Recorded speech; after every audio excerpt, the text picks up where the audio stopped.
Hello, praise the Lord. Welcome back to my channel Christian Leadership. Today we'll see about styles of leadership. So now be ready with your paper and a pen.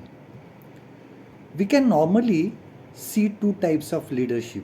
One is dictatorship and second is democratic style. The leader with a dictatorship style have the following characteristics. First, these people are generally strong willed, dominating nature, and are aggressive.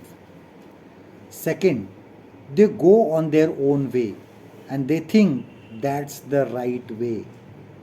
Third, treat the workers just as workers who are there to perform, do the job and not as a colleague. They ask the worker to go by the direction which is told to them without asking any questions. Fourth, they do not accept suggestions. They may pretend that they have taken the suggestions, but they go on their own way. Fifth, they do not give respect, treat them as co workers, never grow any personal relationship, or even they do not like others to have a personal relationship with one another or have a healthy relationship. They always think that the get together of the people, of the co workers, might harm their position or their authority. 6. Their aim is to achieve the goal. Attitude is to achieve the goal. 7. Blame others for failure but take credit for the success. Generally, the attitude is like I am capable of doing everything. I need people to implement the work and not for giving suggestions. Even if somebody is very close as a leader, they never accept that leadership. He just wants approval from the team for planning. But when something goes wrong, he blames the group. He thinks that everyone is against him and has let him down. When these things happen, nobody wants to go against him. Nobody wants to hurt him because of his aggressive nature. So the things go on and it goes sometimes it goes beyond repair. Now, leader with democratic style has the following characteristics. First, leader is concerned about completing the task, but at the same time, he is also concerned about maintaining a good relation for effectiveness. Second, he encouraged the team members to share their views, feelings. He is always open for the suggestions. This type of environment can lead to more commitment and members are more open with their creativity. Third, if there is any internal conflict or challenges from outside, the leader take it to the group, allow them to discuss and bring out the solution from them. Fourth, the goal is set with discussion with the team members and planning is done in coordinating with one another. When any new decision is taken or policy is made, it is shared with the team. Their views are also considered. Sixth, leader also shares the responsibility of the work to be done. Seventh, leader observe the team members. When the ability is shown or seen, he give them freedom to work on their own. 8. The leader always thinks of better ways of improvement. He is open for changes and explain and prove to the member how it would bring more effectiveness. Ninth, the leader believes in togetherness. and knows the power of unity and working together. And 10th, the leader also keeps the atmosphere happy with humor, caring, caring attitude. This brings positive energy amongst the workers. The democratic leader is friendly with others. He has the ability to bring the team spirit. He tricks to make the things easy for his team members. He sets the goal and work along with the team members to achieve the goal. He never misuses his power. He keeps working hard to be an effective leader.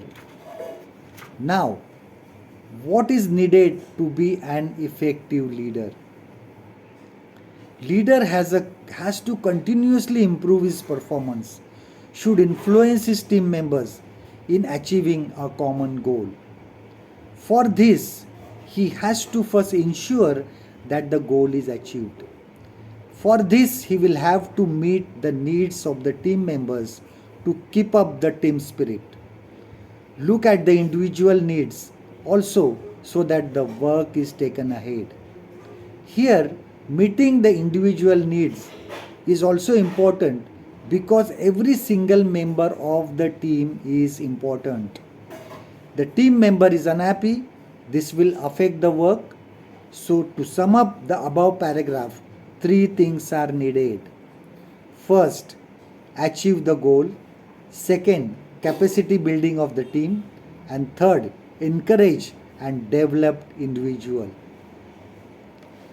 Now, we'll take a look at the above three things in brief. First, achieve the goal. To achieve the goal, one has to do the following things. First, set out objective. When a goal is set out the objective through which you will achieve the goal. Second, planning. Plan the activities for each objective. The activities could be long term or a short term. Third, program activities. Now the leader has to set out programs for breaking the activities. The activities will be step by step, linking to one another. Fourth, work schedule. Prepare a work schedule. Stick to the schedule. In other words, it's a timeline. Make changes in it as it requires. Fifth, accountability. Share the role and responsibility. Coordinate with the team. 6. Communication. Keep effective communication. Use all forms of communication. 7. Cooperation. Develop good coordination by keeping regular meeting to sort out problems and measure the work progress. 8. Evaluation. Leader must set a timeline for evaluation of the work, resolve the problems found out, plan new strategies. Second, capacity building of the team. Leader cannot work all alone. He has to get the work done, and for that he has to build their capacity through regular meetings and trainings. Following points are to be discussed and taught. Goal and objective. The team must know clearly the goal and objectives. The team should learn that it's their own goal. Participation and ownership is important here. Make them understand the objective. Any doubt should be cleared, as a team should not go ahead without any misunderstandings. Then, individual roles and responsibilities. Team member should understand and accept the roles and responsibilities. Everybody should be cleared about their own responsibilities. There should not be any conflict over the roles and responsibilities. Work progress. This is where team works together. Procedure should be clear. For this communication, regular meetings are important. Next, mutual trust and support. Leaders should make the team feel free to express their views. The team should express their views without fear. This will bring the sense of belongings, and with support of one another, the goal can be achieved. When different people with different thinking come together, the clashes will happen and clashes will be there, conflicts will be there.